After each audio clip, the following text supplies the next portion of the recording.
Welcome back to the channel, everyone, and thank you for joining me. Today is more work on the Boxster. Last time we looked at forming a plan with speed sport tuning, seeing what was wrong with the car, what was right with the car. Today is all about starting the fix. So not a lot of talking from me and a lot of getting on with it and getting it done. So the plan with the car generally is to do most of it myself, which may turn out to be a good idea or it may turn out to be an incredibly bad idea, but I'm going to try. I'm not a very good mechanic, but perhaps a few of you might be interested in watching a newbie do some of these things. One of the things I do when I try and do these videos is research like crazy, so it might just be my own ineptness that means that I can't quite get it all done, but we'll see. So today I'm going to build up to some of the more difficult stuff like shock absorbers and brakes. I've got the parts in for those already, would you believe, with some of the smaller stuff and some of the more easier stuff to do. So today we're going to fix the heater, we're going to fix the brake switch, we're going to deep clean the car inside it, and a number of other things which we'll see along the way. It was -10 here yesterday. It's a little bit warmer, so my apologies if these videos are not coming quite as frequently as you would like, but it takes time to do all these things, to edit them.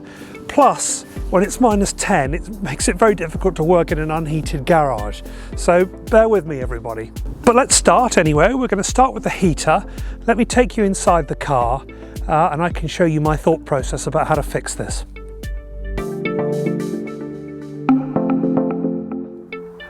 Now, we start our journey and our bit of detective work actually with this vent here. Now, I don't know if you can see, and I'll blow it up on a larger shot of this, but it is jam-packed full of foam rubber, and that gives me an indication as to why it's not working.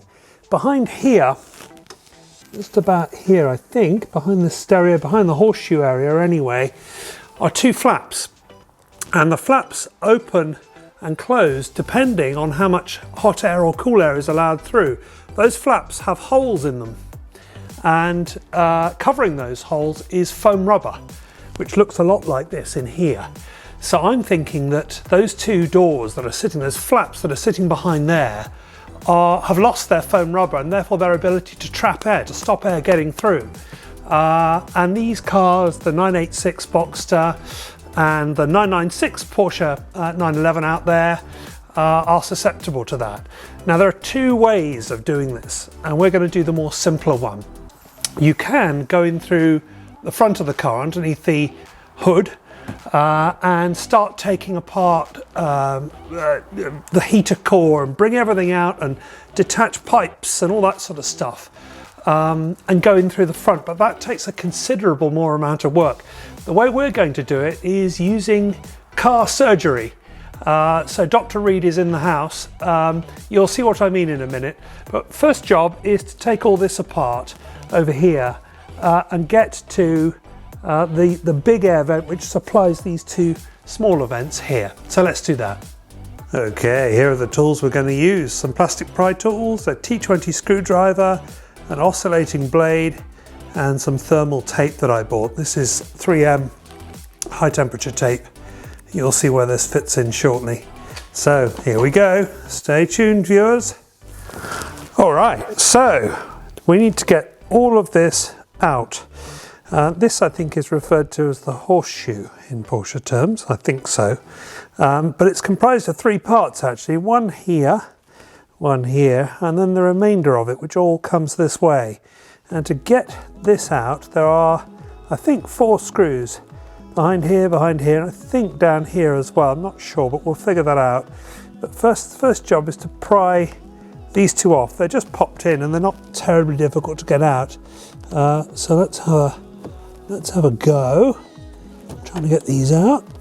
Of course, the other thing we've got to do whilst we're in here is to replace the cigarette lighter, which we'll do. There's the first one popped.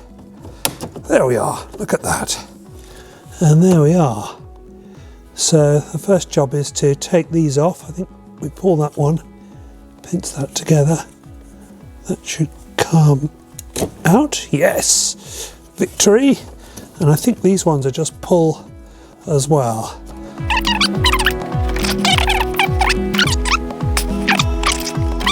And I can get a better purchase on it. Green. That first one is out, so that's good.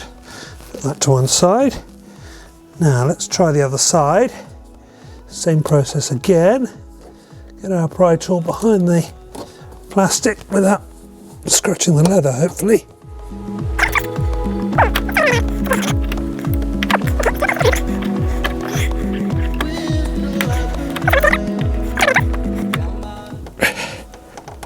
There we go. A little bit of persuasion, and out this one comes as well. And there's another yellow one on here for my PSM button. Let's just pull that off. Okay. Come on. There we are. Out it comes. Hurrah. Hurrah for us. So, as predicted, we have a screw there, a screw there, a screw there, and a screw there. So, next job is to undo those.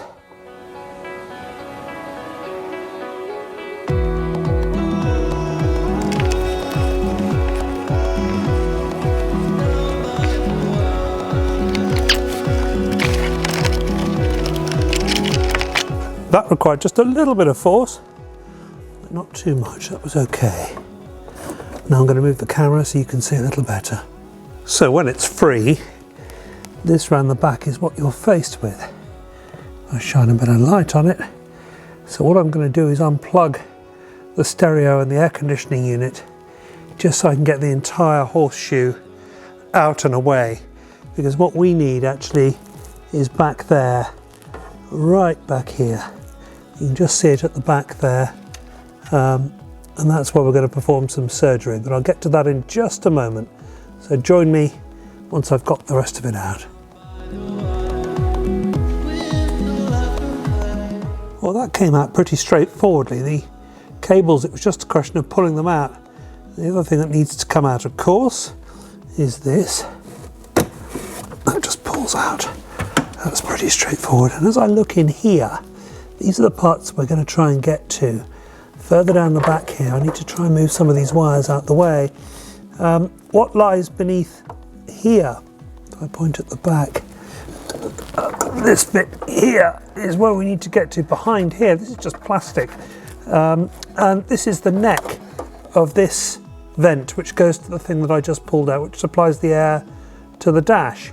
And what it requires us to do is to make a little incision in there to get to those two flaps that I was talking about earlier on. So this is where I test my bravery. It won't make any difference, of course. It might look brutal when you see it, but of course nobody will ever see it. It'll all be taped up back to the way it was, and nobody will ever know. So anyway, let's get on and do that.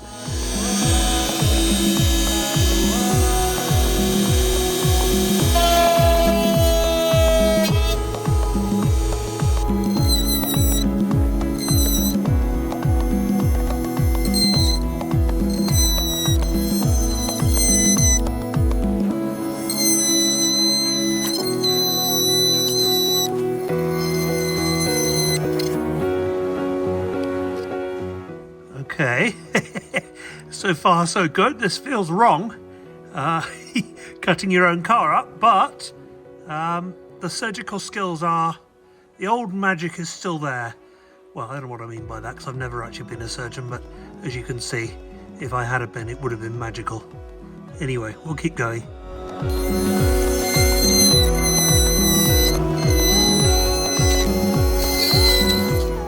And power tools to one side. Let's see what we've got here. Look, there's one of those flaps, and behind it you can see another one. Those holes that you can see there are supposed to be covered with foam, and they're not. We need to get this further down so I can get to it. This is where surgery gives rise to another form of medicine, which we won't talk about. Maybe the female members of our community will understand, but there we are. Let's get that down. I need some tape, I think, to tape that down. Let me sort that out. Well, a slight catastrophe, nothing that can't be fixed. It snapped off, so no need for the tape. You can see that the flap that I cut just snapped. It doesn't matter, it can all be taped up. It was going to be taped up anyway, but if I get in real close, you can see this is going to be quite a job to cover this in tape, which is now what we're going to do. That thermal tape that I bought needs to cover here and the one behind it. Now the one behind it will be accessed when I switch the car back on, or at least the electrics on, and put the temperature on the climate control back down to 0. And you'll see that you're down to low, and you'll see this door open, exposing the other one. But here we go with the tape. Okay, here we go with our first piece of tape that we're going to stick. Now this is pretty sturdy stuff, this tape. I've crimped it in a few places so that it stays straight. This is a delicate little job to get it through this hole.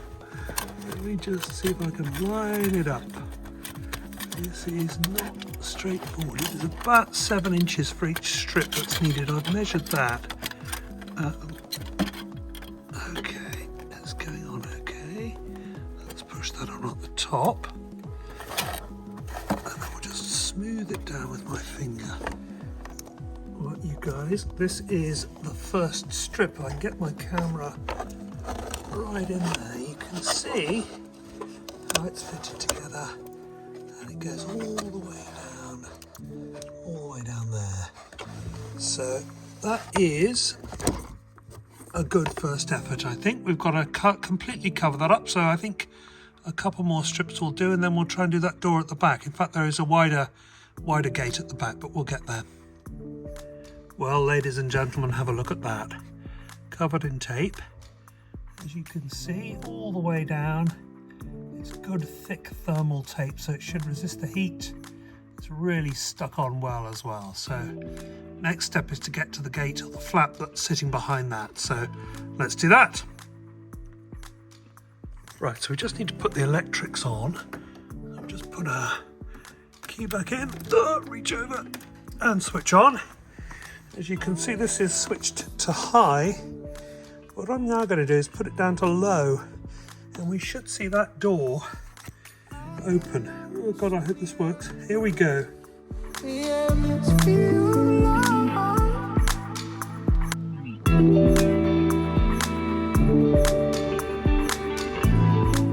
Now, just to show you, this one is a bit wider. If I take you in here, hopefully it's light enough in there.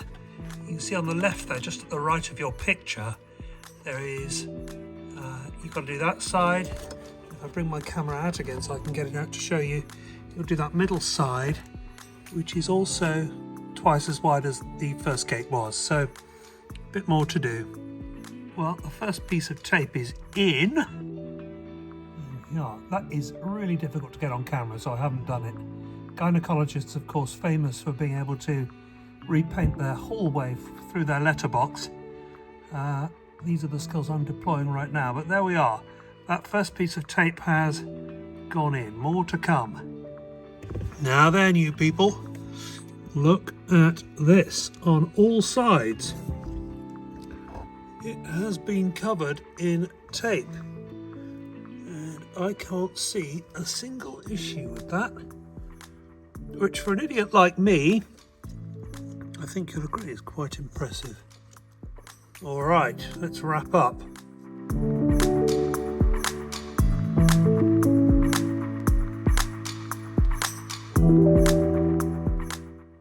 And it's all back together again. It looks pretty good, I think. I guess a few of you might be thinking this is a bit of a hack job, and indeed it is. But it's an effective one, I think, rather than necessarily having to take the whole thing apart from the outside and spending hours on it. This has taken me 3/4 of an hour so far to do. Pretty straightforward. And all back together and tested. I can tell you I've run the car up to speed and it's lovely and warm, and I'm very, very pleased with myself. So all ready to go now to fix the cigar lighter. So let's go and do that.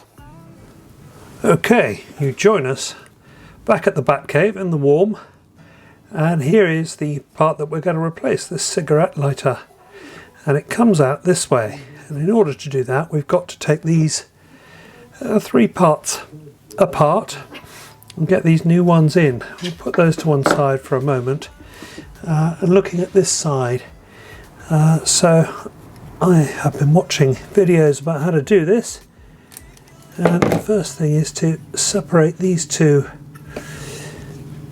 You can see those two wings come apart. On my one, it's quite easy to pull apart. On the black piece was sitting on there, now comes apart quite straightforwardly. Now this one also has wings in there and in there. We've got to try and get in there to lift that part out. Now I've got another one here, so it doesn't matter if I break that, but you might wish to retain it. But here we go. This is, in fact, is the tool that the Swiss Army used to change their cigarette lighters on Porsche Boxsters. I managed to find one. They're quite rare. That's coming out okay, I think. Ah, there's one side. There we are, look at that. Without breaking anything at all, that has come out. Put those parts to one side. Now, on the inside of here, and I'm not sure if you can see this on the camera, but just at the end of where the Swiss Army cigarette lighter tool is pointing at, there's one plastic cap which is pushed through, and there's one on the other side. So I'm thinking the way to do this might be to apply downward pressure on it, and as I use the Swiss Army tool, then we may just be able to get this to pop. There's one side out. I'm going to keep the pressure on as I rotate, and let's just see if we can get this one out.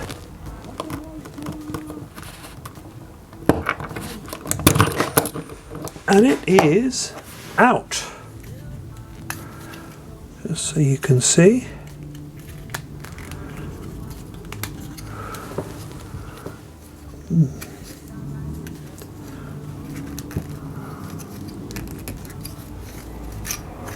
And out it comes. Wow, I am pleased with myself.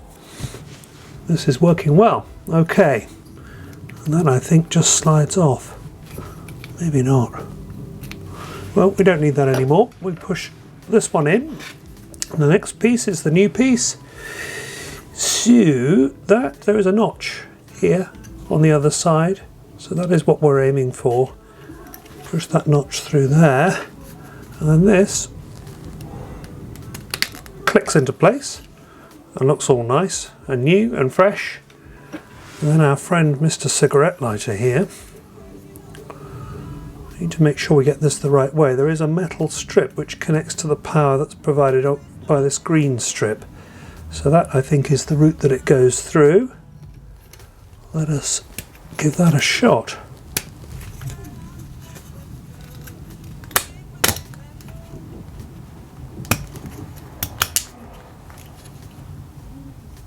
And as if by magic, even a simpleton like me has managed to replace the cigarette lighter. Hurrah for me!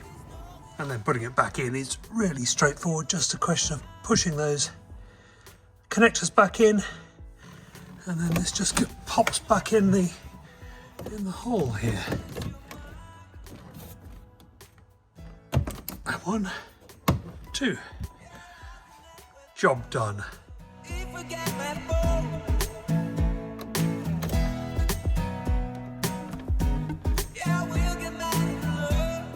Now, time to fix a fault code. As you can see from the last video we looked at, the PSM off and ABS light is on. And from my research, this indicates a faulty brake switch under the dash. So, I've bought a new one. Let's fit it and see if it clears the code. Well, there it is. I am lying on my back looking at the sky. At least I would be if this brake switch wasn't in the way. So it really is just a question of twisting it, and it should pop out. Now the distance between the camera and my hand is almost negligible, so let's have another go at it here.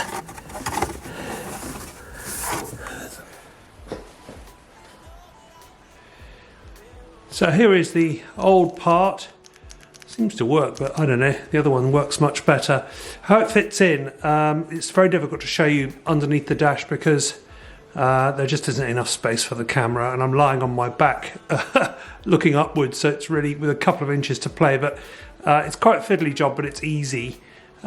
These two lugs here and here, they actually twist into a frame, so the frame would sit like that, and then what you're doing is untwisting it and removing it like that, or the other way. So that's how that works. Really dead simple. So there we go. So now we have our fault code reader all plugged in, and let's just see if there are any faults. Read fault code. No fault code found. That's terrific news from the brake switch front. Next then, new frunk and trunk struts. So, brand new struts for the front. The back ones are more or less the same, they're a bit shorter. These have two springs on each end, which you can see I've released on here, and they clip round the outside of here to clamp this place, this hole in here, which clamps onto the hood mechanism itself. So this is just a question of prying these out with your screwdriver and making sure in here that the spring has been removed. So let's have a go at that.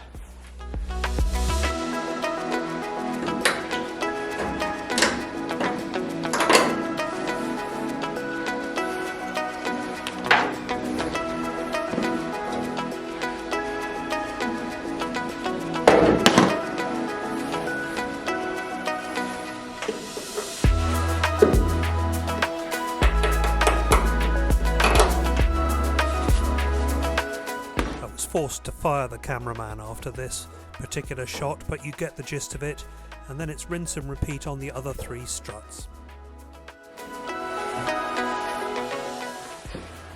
And that, ladies and gentlemen, is what we shall call a victory. Now I need your help and advice on these seats. I think they are too far gone, particularly the cracks that you see here in the perforated area. But this particular seat going up onto the driver's bolster also has a rip in it, and I just think these seats are too far gone, at least the leather is, to be able to be redeemed. I've been to see an upholsterer. He's quoted me $2,500 to have them completely reupholstered, which I think would be lovely.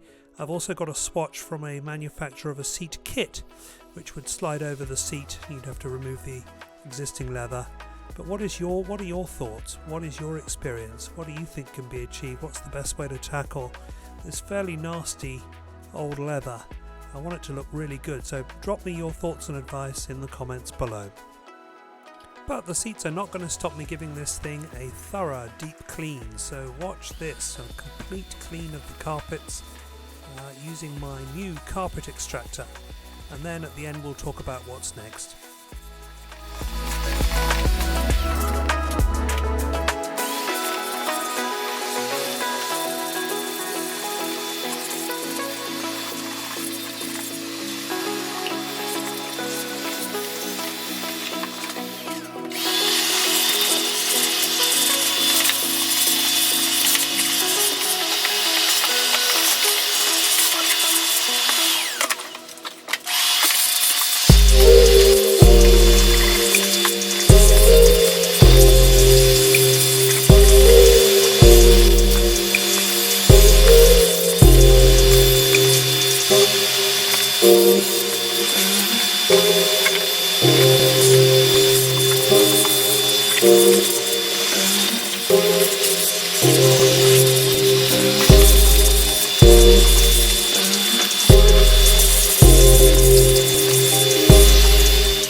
I think that's a good place to leave it for now. We've made some good progress. I'm really pleased, actually. Some of these things I have never done before.